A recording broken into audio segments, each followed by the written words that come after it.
Se acumulan las señales negativas contra el gobierno en la justicia. Este martes salió un fallo que obliga al gobierno a cumplir con la ley de financiamiento universitario y se suma al fallo que congela la reforma laboral. Desde que asumió Maíquez, el nuevo ministro de Justicia, lo único que recibe el gobierno son malas noticias. ¿Qué está pasando, Javier? Nosotros contamos que la llegada de Maíquez cayó mal en un sector de Comodoro Pi muy importante, comandado por Ariel Lijo, que tiene la causa de Adorni, Andis y además su delfín, por decirlo así, Martínez de Giorgi, tiene la causa de Libra.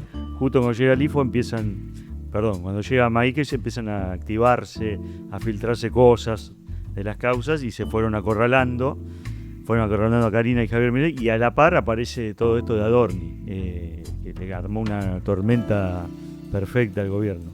Claro, porque ese sector apostaba a Guillermo Montenegro como un hombre de ellos que iba de ministro de Justicia, bancado por todo ese sector de Comodoro Pi, más Lorenzetti. Que vos, como contaste, le preguntó a Milei, mientras estaban festejando la llegada de Montenegro en el Alvear, para chequear si efectivamente iba a Montenegro. Milei se lo confirmó y después Karina hizo lo que quiso y puso a Maíquez con viola. Te voy a contar una bomba de último minuto. Novelli le hizo saber, Novelli es Mauricio Novelli, el hombre clave de la estafa de Libra, el empresario que hablaba con Milei, que lo contrataba. Y el nexo con Hayden David, que es el norteamericano. Que ahora salieron todos sus chats de su teléfono y donde se ve que le pagaban a Milei, a la hermana, que tenían dando vuelta un borrador de contrato por $5 millones. Y Novelli le hizo saber en las últimas horas al gobierno que si él cae, cuenta todo. Karina entró en pánico y parece que Martínez de Giorgi recibió presiones muy fuertes para que congele la causa. Un día después de que le mandan el pliego de la esposa para... Exacto. Entonces acá hay como toda una cuestión muy visible donde el ministro de Justicia libera 60 pliegos. ¿Vos sabés cuál es la mejor manera de ocultar un elefante? ¿Cómo? En medio de un montón de elefantes. Entonces mandan 60 pliegos y en 60 elefantes. 60 elefantes y en el medio meten a la mujer de Martínez de Giorgi, al hijo de Rosati y al papá del ministro. Sí. O sea, espectacular. La chanchada. Ahora, el tema claramente los tiene contra las cuerdas a Karina Milei, y esto se vincula con, digamos, el nivel de vida, el gran ascenso del nivel de vida de los Milei, de Adorni, de todo ese grupo, y surge en el medio de esto una mansión que nosotros publicamos en La Política Online, la famosa mansión misteriosa de San Isidro, con custodia de la Policía Federal, que primero dijeron que era de Adorni dijo que no era de él, pero lo dejó ahí. Y la información que nosotros tenemos es que Karina y todo el entorno de Milei está preocupadísimo con esta casa. Adorni se prendió fuego a lo bonzo, diríamos, con el departamento de Caballito, justamente para que no se hable de lo de Martínez. Lamentablemente para él siguió avanzando cada vez peor lo de Caballito, con escenas tragicómicas como la de ayer, que fueron a tocarle timbre. Los periodistas hicieron periodismo old school en La Nación, fueron al registro de inmuebles, le dijeron, mira, este departamento lo compró con plata prestada por 2 jubiladas, $230.000, un departamento que sale 400 mínimo, y después fueron a tocarle timbre a la jubilada y le dijeron, no, nosotros no lo conocemos a Adorni. Entonces, bueno, eso me imagino que avanza rápido en la justicia, quiero creer. Hoy iban a tomar la declaración a la escribana. Pero bueno, todo esto esa causa la tiene el hijo. La tiene el hijo. Eso es parte de todo lo que está pasando. Claro. Desde que asumió Maíquez se liberaron los chats de Novelli y Tayano empezó a trabajar. Sigue, pero vos fíjate qué interesante. Tayano, pese al cúmulo aplastante de pruebas que hay, todavía no citó a declarar a Novelli, que es como de manual. Lo tenía que haber citado en febrero del año pasado. Sí. Ahora, Novelli algo tiene de información, se la ve venir porque mandó este mensaje al gobierno de si yo, a mí me hacen declarar, si yo caigo, hablo y cuento todo. Sí, y el hijo le va a decir si lo sabe, cante.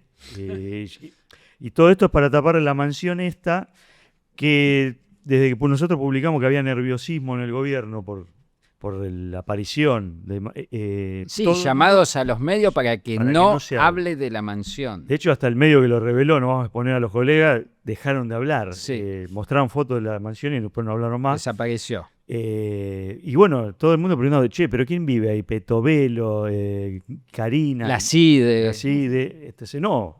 Y hay muchas versiones de que en realidad no es un ministro, que es fácil de demostrar si vive o no.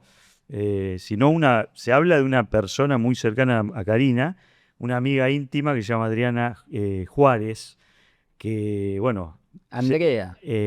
Andrea Juárez, perdón. Andrea Juárez, que es amiga desde la secundaria.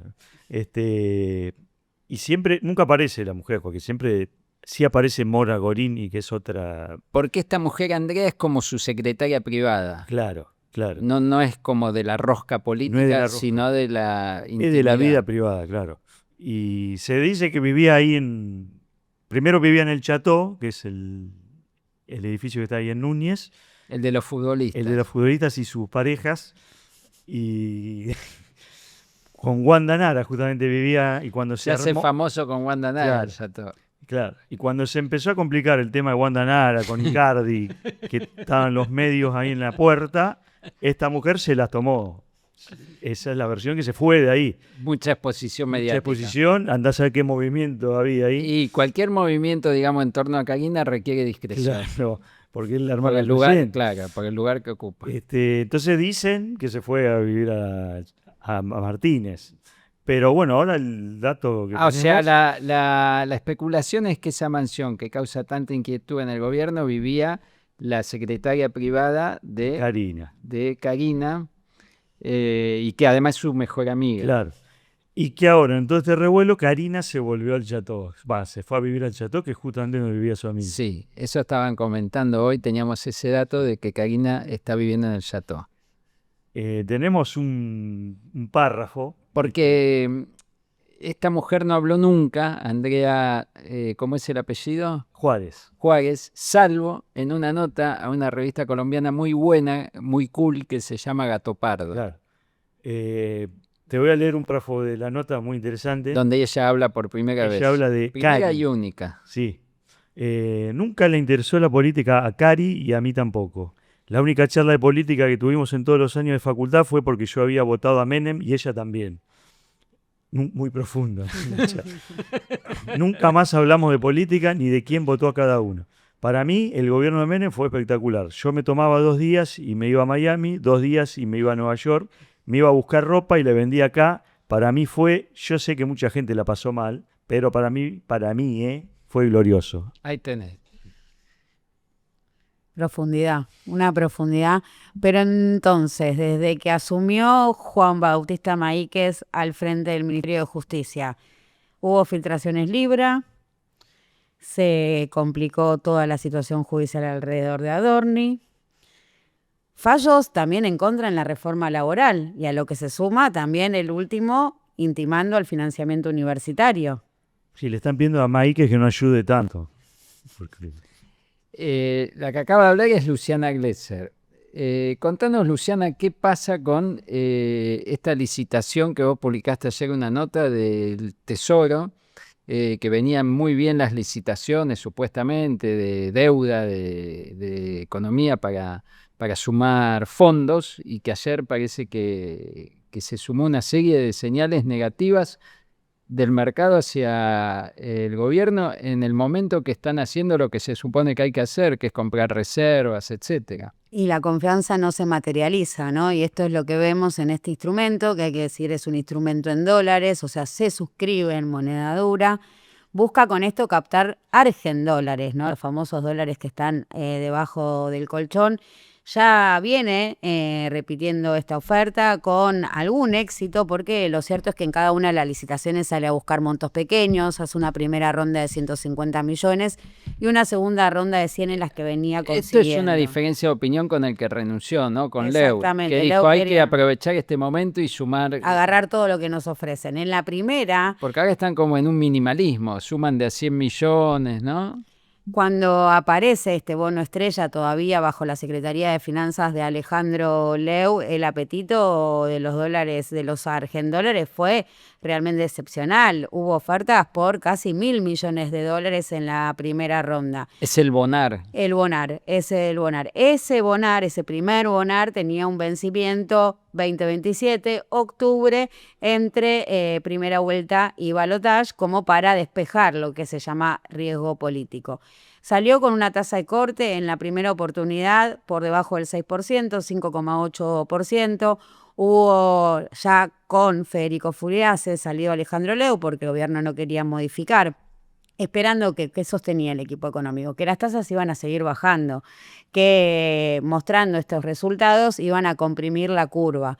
Lo cierto es que hubo una segunda instancia de licitación de este mismo bono con el mismo plazo y el mismo vencimiento. Capturaron otros 250 millones de dólares y se desata el conflicto bélico que por supuesto dispara las tasas. En esa segunda emisión de este instrumento, la tasa fue sensiblemente menor a la primera, 5,4%. Hay que pensar que un financiamiento en dólares para la Argentina al 5,4% es un buen financiamiento. Ahora, no es del mercado voluntario de deuda. Son de los dólares bajo el colchón que por supuesto tienen un límite. Y ahora sí, con un contexto de tasas globales al alza, consiguió en este instrumento, que salió jugado porque salió a ofrecerlo al 2028. Este instrumento vence en el 2028 y le prestaron 100 en la primera licitación, en la primera ronda, con una tasa de corte cercana al 9%. Estamos hablando de un salto muy interesante en el costo O que sea, tiene tenía que pagar. razón Leu, tendrían que haber tomado Claro, tenía 2.000 que haber palos agarrado a antes. 5% y no 100 al 9%. Porque además decía Leu, con montos de 250 millones de dólares no jugamos en el riesgo país porque no nos mira nadie Claro. esta jugada. Esta jugada no la consideran en volumen nadie. Si salimos y conseguimos del mercado local 1.000, 1.500, bueno, ahí sí llama el interés de los capitales voluntarios de deuda. Y bueno, ayer emitieron 100 palos y recolectaron apenas 34. Exactamente, Un fracaso terrible. un fracaso absoluto, sobre todo, bueno, también por esto, ¿no? Digo, el mercado anticipa que las tasas van a seguir altas y van a seguir al alza. El contexto de conflicto bélico mete una presión inflacionaria a escala global que el manual indica que se frena con tasas Pero igual hay altas. algo local, ¿no? Porque el riesgo país en la Argentina sigue subiendo. Incluso, bueno, sigue siendo mucho más alto que con sus comparables, ¿no? Ayer tuvo un salto de casi el 4%, 634 puntos básicos, y creo que la definición se acerca bastante a lo que planteaba Ricardo Arriazu, ¿no? Ricardo Arriazu, un exponente de la ortodoxia económica, un tipo que defiende a ultranza el tipo de cambio fijo. Bueno, de hecho es arquitecto de la tablita de Martínez No, de y Oz. muy defensor de Milei y muy citado por Milei. Exactamente. Y él, cuando habla de esta falta de confianza, que no lo reconoce como falta de confianza, pero dice, ¿qué es la confianza en Argentina? ¿Cómo es la traducción de si en Argentina hay confianza? Es en el interés por los dólares. Si se compran dólares, no hay confianza. Esto es lo que plantea. Y cuando uno va a ver el resultado de la cuenta corriente de febrero, que es el último dato disponible, que se conoció hace apenas unos días, la compra de dólares físicos por parte de 1,5 millones de argentinos superó los 2.000 millones de dólares. Y si se puede sostener eso es porque tenés pinchadas las importaciones, y no me refiero a las que traes de China y al consumo final, me refiero a las que mueven volumen importador, que es la industria, que son los insumos intermedios, maquinarias que necesita todo el entramado productivo argentino traer desde afuera, y eso está derrumbado y sostiene la dolarización de activos. Por otro lado, este fin de semana tuvimos la bomba del fallo de YPF. Histórico. Ya todo eso se habló un montón. Lo más nuevo es que como este fallo, digamos, le da la razón a los argumentos de Kicillof, que son básicamente que la Constitución argentina y las leyes argentinas están por sobre el estatuto de una empresa como YPF, y como la expropiación se hizo de acuerdo a los procedimientos que fija la Constitución, es legal, aunque el estatuto diga que primero tendrían que haber hecho una oferta a los propietarios de acciones, cosa que no se hizo. Bueno, entonces el gobierno primero festejó, luego quedó descolocado cuando empezó a conocerse estos argumentos del fallo de la Cámara de Nueva York. Y ahora lo que han inventado es que no, que el fallo salió gracias a Trump. Que es un peligro para que te apelen, digamos. Primero eso, que como que Trump intervino porque es amigo de Milei. Casi un rey. Y presionó y logró que salga el fallo. Yo me tomé el laburo de ver quiénes son los jueces. Son 3 jueces y podrían caracterizarse como demócratas. Una de las juezas es muy progresista, defiende los derechos de los matrimonios igualitarios, etcétera. El otro juez defiende los derechos de los inmigrantes, es de origen hispano. El otro juez es de origen chino. Y los 3 enemigos de Trump. Claro, no, o sea, digamos, es muy delicante el argumento de la injerencia de Trump porque seguramente no tiene ninguna capacidad de injerencia sobre 3 jueces, digamos, de lo que es centro-izquierda norteamericana, ¿no? Porque el fallo sí es crítico de Kicillof y de los procedimientos respecto a cómo avanzaron, digamos, sobre derechos de las empresas y demás, que eso es algo que los norteamericanos, aunque sean de izquierda, lo mantienen. Pero ¿qué es lo interesante, lo otro de esto?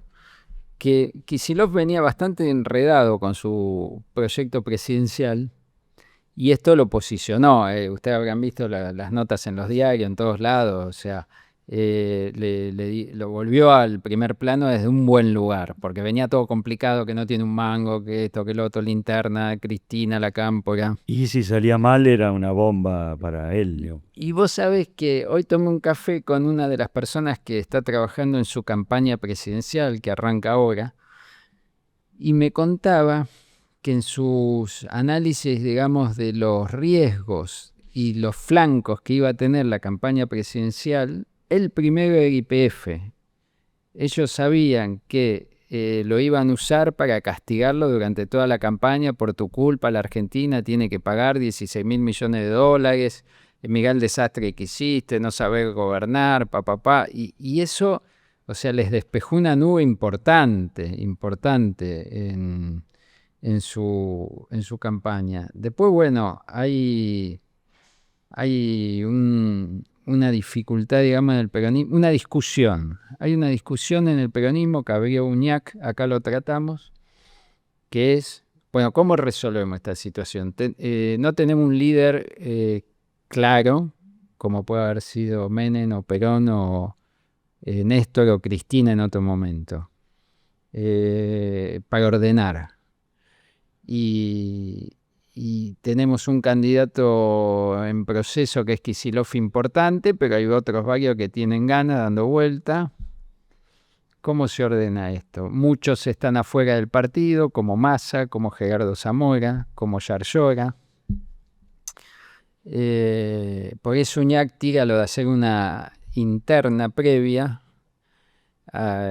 porque además está, la respuesta simple sería vamos a las PASO, pero está este riesgo de que Milei lo quiere anular. La idea, si sale bien, es una gesta histórica, digamos, hacer una interna del PJ que te dé fuerza como le dio a Menem en el 88. Lo que pasa es que también le puede servir a Milei. Pero vos sabés que, fíjate, cuando el peronismo, porque acá, viste, para empezar a ordenar el peronismo hay que ordenar la provincia de Buenos Aires, que es el 40% del padrón. Entonces lo que están diciendo es, bueno, si se anticipa la elección a mayo, que es una fecha que está dando vuelta, el peronismo bonaerense debería tener una interna o primaria en marzo. Definir el candidato a gobernador, ir a la elección, tratar de ganar y después resolver la candidatura presidencial. Uñac dijo, no, hagámoslo este año, no está teniendo, ni Cristina, que medio le hizo un guiño, avala eso. En el medio hay gente como Víctor Santamaría que dijo, hagamos la fórmula Cristina Uñac. Pero en el entorno de Cristina dicen, Cristina no puede, está presa e inhabilitada. Es una expresión de deseos. Ahora, si resuelven la situación de la provincia de Buenos Aires, después ir a una interna nacional. ¿Y por qué es interesante lo que decís de Menem Cafiero? Porque cuando hicieron ese tipo de, digamos, el peronismo derrotado, venía de la derrota frente a Alfonsín, el peronismo elige a Luder a dedo, cuando vuelve la democracia, pierde. Van a un proceso interno y ganan en la elección general. Y Alfonsín elige a dedo a Angelós. Y adelanta las elecciones. Entonces, si Milei adelanta, tampoco es un mensaje de fortaleza. Entonces, hay una relectura, digamos, en este momento positiva de ese proceso de Menem Cafiero, que, claro, en los largos años de hegemonía del kirchnerismo, una de las cosas que se obturó fue la democracia interna. Se perdió. Después de eso dijeron, no hace falta nunca más. El que era candidato era traidor, digamos, si no era elegido por Cristina o por Néstor. O sea, el que opinaba algo distinto también. Bueno, eso en este momento está un poco en discusión. Después, otro de los temas que tenemos esta semana son los acuerdos hacia el interior del gobierno, o si querés las diferencias sobre qué hacer con Adorni. Sí. Karina se ve que lo dejó de bancar al 100%, por lo menos públicamente, porque ayer no lo invitó a su cumple, que festejó ahí en el patio de las Palmeras con los granaderos. Es verdad que tocaron 3 temas de ABBA, de Dancing Queen, Chiquitita y el otro ya ni me acuerdo, pero son 3 temas. Pero que la banda de los sí, granaderos, eso me parece a mí extremadamente grave. O sea, es peor que el caso Adorni. Sí, vos pensás que... Primero porque eligen ABBA, pero Claro. después, o sea... Imagínate vos como joven que querés ser granadero, decís yo quiero una gesta como la de San Martín, independizar el país, y te hacen tocarle Dancing Queen a Karina. ¿Y qué tema se eligió? Dancing Queen, Chiquitita, ¿Querés que los cante? y me falta el otro, pero eran 3 temas. Tiene que ser uno Super Trooper, uno de esos, un temazo. Tiene buenos temas, pero no para los granaderos, ¿no? Y Adorni no estuvo invitado. Sí estuvo Santilli, que lo vimos ahí feliz. Estuvo Patricia, estuvo Pilar Ramírez. Santilli por momentos tiene cara de secuestrado en la foto. Estuvo Pilar, que es la que suena también para ser la candidata a jefa de gobierno, porque Adorni entró en caída, y para jefa de gabinete también la nombraron.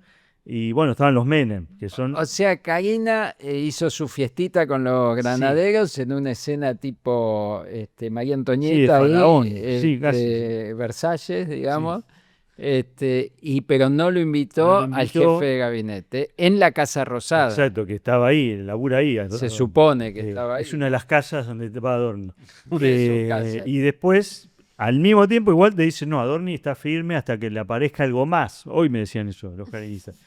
Y yo les dije, todo bien, pero entonces está muerto, porque si algo más le aparece cada media hora, no sé. Hoy lo escracharon en el country. ¿Viste? Ayer en el departamento de Caballito. Así, ¿cuánto más puede sostener un funcionario así?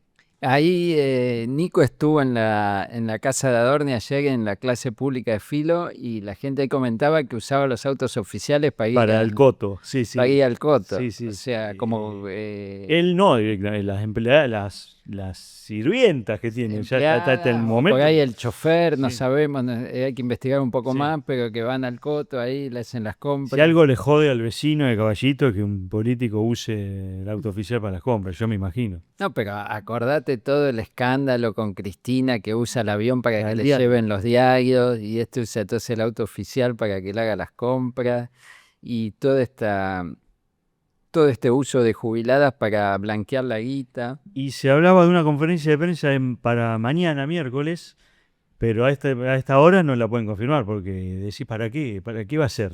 Vos fíjate, ¿te acordás la conferencia de Marco Peña con Sturzenegger y el propio Toto en el diciembre del 17? significó la caída del modelo económico de Macri. Ahora esta de Adorni... La mazorca. Claro, por eso los políticos no quieren dar conferencia de prensa, porque se prenden fuego. Bueno, se prenden fuego si no tienen una buena respuesta, digamos. Lo que pasa que, digamos, esto de los jubilados es lo mismo que hacía Triaca Padre, yo me acuerdo, en su caso era la mujer, Tobillino, en el caso de la mansión de Pilar, jubilada. Lo que es increíble es que habla también del nivel de impunidad con que venía navegando este gobierno, que yo veo que se les está cortando por diversos motivos, es que todo esto Adorni lo hace durante el ejercicio de su cargo de jefe de gabinete. O sea, no tuvo ningún tipo de alarma interna de decirle, che, en estos 4 años cuidate. Claro.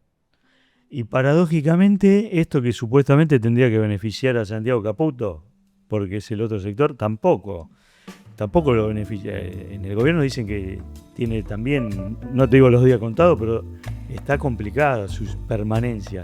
Como que él mismo está podrido, no quiere defender ni a Karina, ni a Adorni, ni a nadie. Entonces, en todo complicado.